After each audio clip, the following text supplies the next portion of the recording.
Hello, it is Tuesday, November the 14th. We will continue to study the Old Testament book of Ezekiel, chapter 37.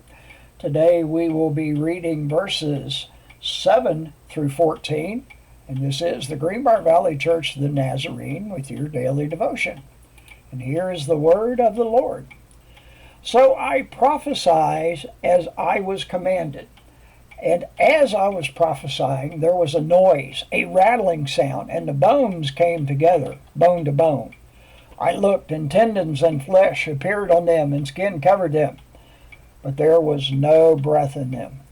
Then he said to me, Prophesy to the breath.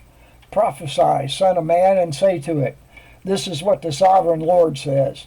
Come from the four winds, O breath, and breathe into these slain, that they may live.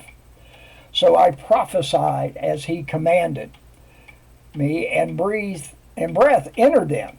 They came to life and stood up on their feet, a vast army. Then he said to me, Son of man, these bones are the whole house of Israel. They say, Our bones are dried up and our hope is gone. We are cut off. Therefore prophesy and say to them, This is what the sovereign Lord says. All my people, I am going to open your graves and bring you up for them. I will bring you back to the land of Israel.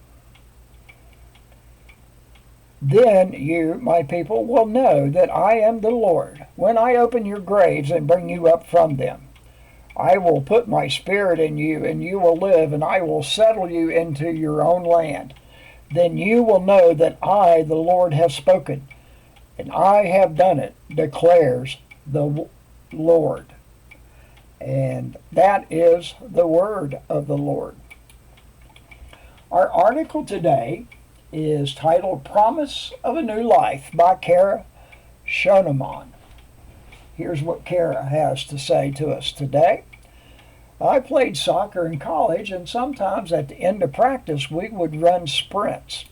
We would line up at one side of the field and run our hearts out to the other. We would give it all we had and feel very accomplished and exhausted. Thinking we were done, our coach would call us to the line and we would have to run one or two more times. This was his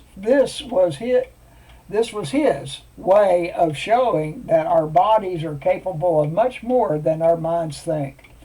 In fact, our minds tell us to give up way before our bodies actually need a break. The dry bones represented the people of Israel, and they had given up. They had no hope. God responded to the bones with the promise of new life in the Spirit. Followers of God, we have the best hope in the gospel of Jesus. We know that the dry bones can live again.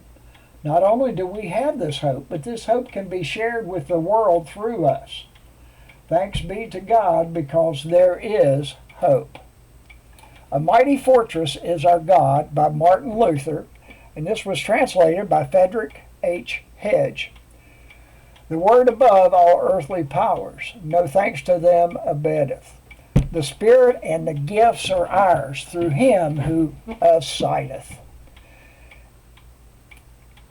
And from the 104th Psalm, verses 27 and 28, all creatures look to you to give them their food at the proper time. When you give it to them, they gather it up. When you open your hand, they are satisfied with good things. And please pray for those ministering in media to communicate the gospel in Mesoamerica. And this is your daily devotion for Tuesday, November the 14th. Have a blessed day.